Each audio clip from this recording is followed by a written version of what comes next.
আসসালামু আলাইকুম। সুপ্রিয় নবম ও দশম শ্রেণীর শিক্ষার্থীরা, আজ সমাধান করব তোমাদের গণিত বইয়ের অধ্যায় 17 অর্থাৎ পরিসংখ্যান। এই অধ্যায়ের উদাহরণ 8। তো উদাহরণ 8-এ আমাদের মূল কথা যেটা বলা হয়েছে যে সংক্ষিপ্ত পদ্ধতিতে গড় নির্ণয় করতে বলা হয়েছে। তো এখানে একটা সারণী আছে, এই সারণী থেকে আমাদেরকে সংক্ষিপ্ত পদ্ধতিতে গড় নির্ণয়ের সারণী তৈরি করতে হবে। তো এই জন্য আমরা এভাবে 5টা কলাম টানবো। এভাবে খাড়া টান যেগুলো, এগুলোকে বলা হয় হলো কলাম। আর এইভাবে আমাদের শ্রেণী লাগবে হলো, এখানে দেখো দেওয়া আছে কয়টা, 1 2 3 4 5 6 7 8 9টা দেওয়া আছে। তা আমরা আরও একটা বেশি নিব। এইভাবে আমরা আরও একটা বেশি নিব মোট 10টা, কারণ একটা মোটের জন্য একটা লিখবো। তো আমাদের প্রথম কলামেই লাগবে শ্রেণী ব্যাপ্তি। সংক্ষিপ্ত পদ্ধতিতে গড় নির্ণয় করতে হলে তো এখানে লাগবে শ্রেণী ব্যাপ্তি।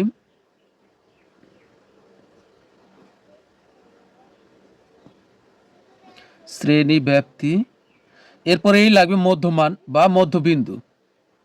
তুমি যেটা খুশি সেটাই লিখতে পারবে। আমি মধ্যমান লিখলাম। মধ্যমানকে কিন্তু আমরা xi দ্বারা প্রকাশ করি। এরপরেই লাগবে গণসংখ্যা।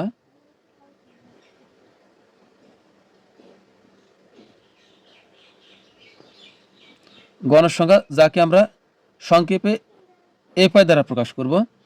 আর এরপরে লাগবে হলো ধাপ বিচ্যুতির ঘর। ধাপ বিচ্যুতি,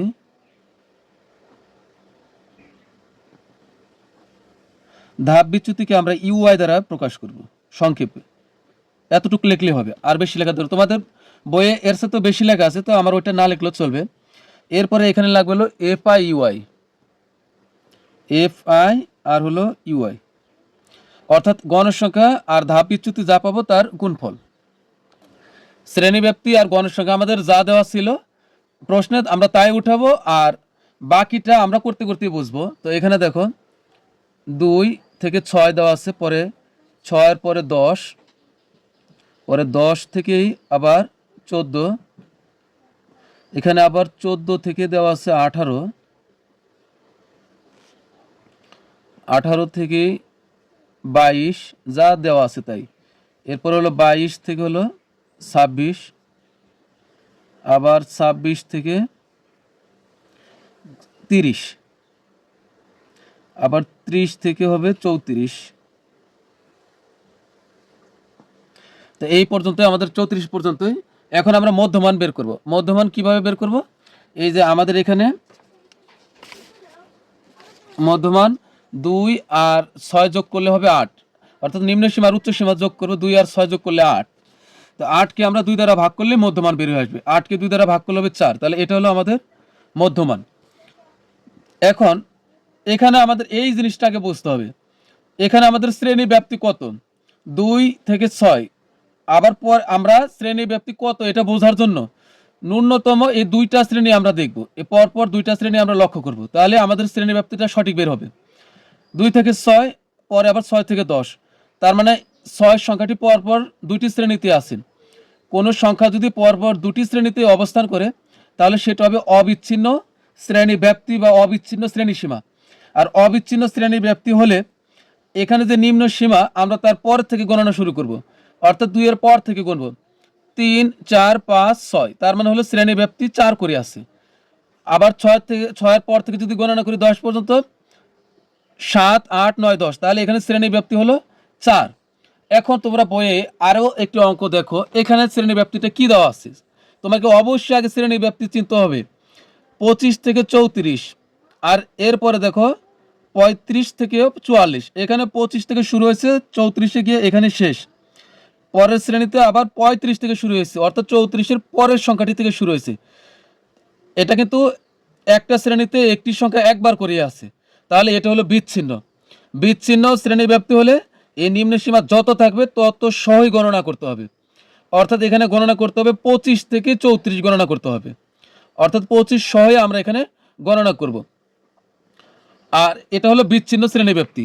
আর যদি হয়তো এই আমাদের প্রশ্নের মতো এমন অবিচ্ছিন্ন শ্রেণী ব্যাপ্তি, তাহলে কিন্তু আমরা এই 2 এর পর থেকে গণনা শুরু করব। একই সংখ্যা পরপর 2টি শ্রেণীতে থাকলে এটা অবিচ্ছিন্ন শ্রেণী ব্যাপ্তি, আর তখন আমরা গণনা করব 2 এর পর থেকে, অর্থাৎ নিম্ন সীমার পর থেকে গণনা শুরু করতে হবে। তাহলে এখানে আমাদের 2 এর পর থেকে 3 4 5 6, তার মানে আমাদের শ্রেণী ব্যাপ্তি হলো 4 করি। তো এখন আমরা প্রত্যেকটা 4 করে যোগ করলেই হবে, তাহলে আমাদের সবগুলো মধ্যবিন্দু চলে আসবে। তো এখানে 4 এর সাথে 4 যোগ করলে হবে 8, 8 এর সাথে 4 যোগ করলে 12, 12 আর 4 হবে 16, 16 আর 4 হবে 20, 20 আর 4 হবে 24, 24 আর 4 হবে 28, 28 আর 4 হবে 32। তাহলে এটা আমাদের মধ্যমান বা এক্সআই বের হয়ে আসলো। এখন গণের সংখ্যা আমাদের প্রশ্নে তো দেওয়াই আছে, আমরা হুবহু উঠাইলে হবে।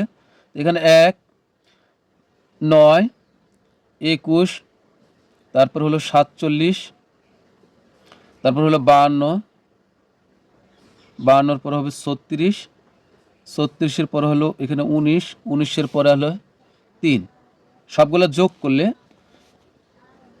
আমাদের মোট হলো, এখানে উদাহরণে দেওয়াই আছে, মোট হলো 188। গণসংখ্যার সমষ্টিকে আমরা এন দ্বারা প্রকাশ করি 188। এখন আমরা বের করব হলো ধাপ বিচ্যুতি। এখন ধাপ বিচ্যুতি বের করার আগে সংক্ষিপ্ত পদ্ধতি বা সহজ পদ্ধতি, দুটো কিন্তু একই কথা। তো সংক্ষিপ্ত বা সহজ পদ্ধতিতে গড় নির্ণয়ের সূত্রটি হলো এটা, গড় এক্স বার, এই যে এক্স এর উপরে টান দেওয়া, এটার নাম বার, এক্স বার সমান A plus summation F I UI by N into হলো এইচ। এখানে এ হলো আমাদের আনুমানিক গড় বা অনুমিত গড়। আগে আমাদেরকে এটা বের করতে হবে, এর মানটা কোথায় আছে এটা আমাদেরকে বের করতে হবে। দেখো, এর মানটা বের করার জন্য আমরা চলে যাব গণসংখ্যা যে ঘরে সবচাইতে বেশি আছে। তো এই যে 52, এই ঘরে গণসংখ্যা সবচাইতে বেশি। এখন গণসংখ্যার যে ঘরে বেশি তার আমরা বাম দিকে যে মধ্যমান আছে এটাকে আমরা এ ধরব, এটাই হলো আমাদের এ, এটার যে মধ্যবিন্দু এটাই হলো আমাদের এর মান, অনুমিত গড়। এরপরে এই যে গণসংখ্যা যে ঘরে বেশি, এই ঘরে হলো সবচেয়ে বেশি বিষয় আমাদের ফলো করতে হবে। এটা হলো অনুমিত গড়। এরপরে 52 গণসংখ্যা সবচেয়ে বেশি, তার ডান দিকে যে ঘরটি আছে ধাপ বিচ্যুতির, এই ঘরে আমরা 0 বসাবো, এই ঘরটা হবে আমাদের 0। এবার এই 0 থেকে উপরের দিকে আমরা -1, -2, -3, -4 লিখতে লিখতে উপরের দিকে যাব যত দূর খালি আছে। এরপর আমরা নিচের দিকে 1, 2, 3, অর্থাৎ এগুলো পজিটিভ আর এগুলো হলো কি নেগেটিভ, এগুলো ধনাত্মক আর এগুলো ঋণাত্মক মান। তো এরপর হলো আমরা এখন এখানে বের করব হলো এই যে এইটা গণসংখ্যার ধাপ বিচ্যুতি আমরা গুণ করে করে এখানে লিখব। তো 1 আর 4 গুণ করলে 4ই হবে, কিন্তু এখানে মাইনাস থাকার কারণে মাইনাস দিব। এরপর এখানে হচ্ছে 3 নং হবে 27, সামনে অবশ্যই মাইনাস দিব। এরপরে এখানে হচ্ছে কত, 21 দুগুণ হলো 42, -42, আর 47 একে 47, এখানে হবে -47, আর 52 শূন্য, শূন্যের সাথে কোনো কিছু গুণ করলে শূন্যই হবে। আর এখানে হচ্ছে 36 একে 36, আর এখানে হচ্ছে কত, এই 19 দুগুণ 38, আর 3 তিরিকা হলো 9। তো আমরা এই প্লাসের গুলা মাইনাসের গুলা, সরি এই মাইনাসের গুলা আমরা আলাদা এক জায়গাতে যোগ করব। এখানে আছে 27, 4, 27, তারপর আছে 42, তারপর হলো 47, সবগুলো আমরা আলাদা যোগ করব। এখানে হবে 120, 120, এটা হলো মাইনাসের। আর প্লাসের গুলো আছে কয়টা, এখানে আছে হলো 36, 36, তারপর হলো 38, এরপর হলো 9, তাহলে এগুলো যোগ করলে হবে 83। তো এখন এই যে প্লাসের হলো 83। এখন দুই ধরনের চিহ্ন হলে কিন্তু কমে যাবে, দুই ধরনের চিহ্ন হলে কমে যাবে, এবং সেটা কি করব, বড়টার থেকে কমাবো কিভাবে, বড়টা থেকে ছোটটা বিয়োগ করে দিব। তো বড় কত, বড় হলো 120, তো এখানে 120, 120 বিয়োগ হলো 83, তাহলে আমাদের হবে 37, এই যে 37 হবে। আর এখন বড় কে, বড় হলো 120, তাহলে এখানে 120 বড়, এজন্য আমাদের এখানে মাইনাস দিতে হবে, কারণ যে বড় তার চিহ্নটা মাইনাস থাকবে।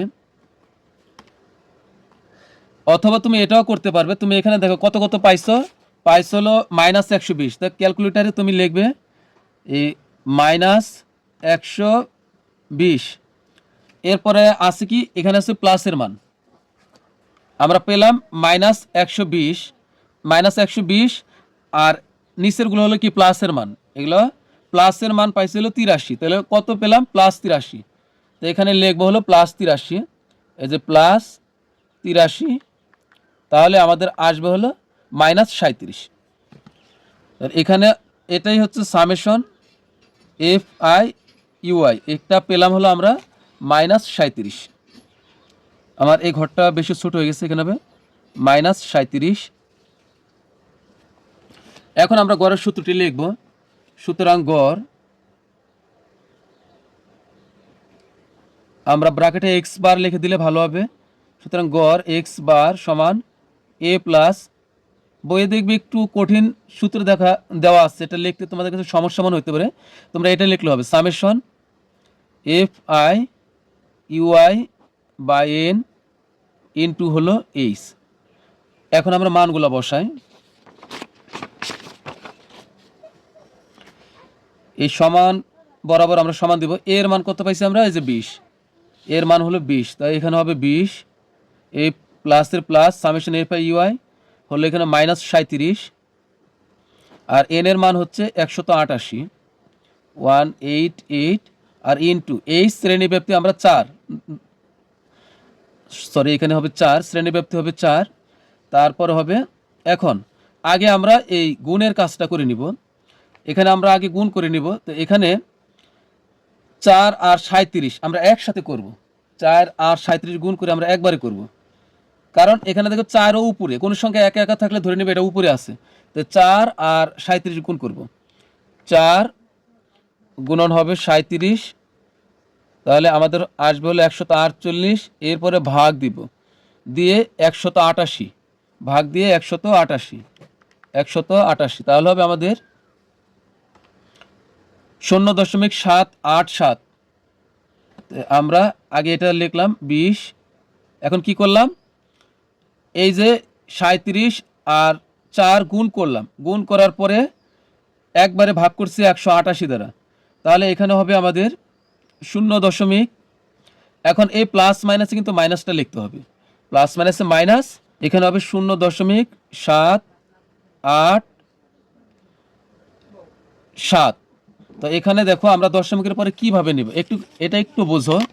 তো এখানে দেখো দেওয়া আছিল ক্যালকুলেটরে 0.78787। তো এখানে আমরা দশমিকের পরে 3 অঙ্ক নিব, তো দশমিকের পরে 2 অঙ্ক নিব। তো এখানে আমরা কিভাবে নিব, এই যে আমরা 3 নম্বর অঙ্কটি দেখব 4-এর চেয়ে বড় কিনা। এই যে 3 নম্বর অঙ্কটি, এই যে দশমিকের পরে 1 2 3 নম্বর অঙ্কটি 4-এর চেয়ে বড়, 4-এর চেয়ে বড় থাকলে, 4-এর চেয়ে বড় থাকলে তার আগের অঙ্কটির সাথে আমরা 1 যোগ করে লিখব, তার মানে হবে 0.7, 8-এর জায়গাতে এখন লিখবো হলো 9, তার মানে 0.79। তো এটা আমরা লিখব, আচ্ছা 0.79, 0.79। তো এরপরে এখন আমরা এটা থেকে এটা বিয়োগ করে দিব। তো বিয়োগ করলে আমাদের আসবে হলো 19.21। তো এখন অঙ্কটি দেখো, অঙ্কটিতে কি লিখবো আমরা, এখানে প্রশ্ন দেখো আছে যে 100 টাকায়, তা আসলে অঙ্কটি হলো টাকার ব্যাপার, তাহলে কিন্তু আমরা এককটা লিখে দিতে হবে 100 টাকা।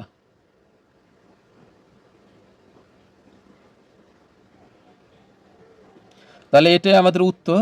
তো প্রিয় শিক্ষার্থীরা, পরবর্তী ক্লাসে আমরা আরও অন্যান্য উদাহরণ নিয়ে হাজির হব। তো সবাই ভালো থাকবে, সুস্থ থাকবে, আল্লাহ হাফিজ।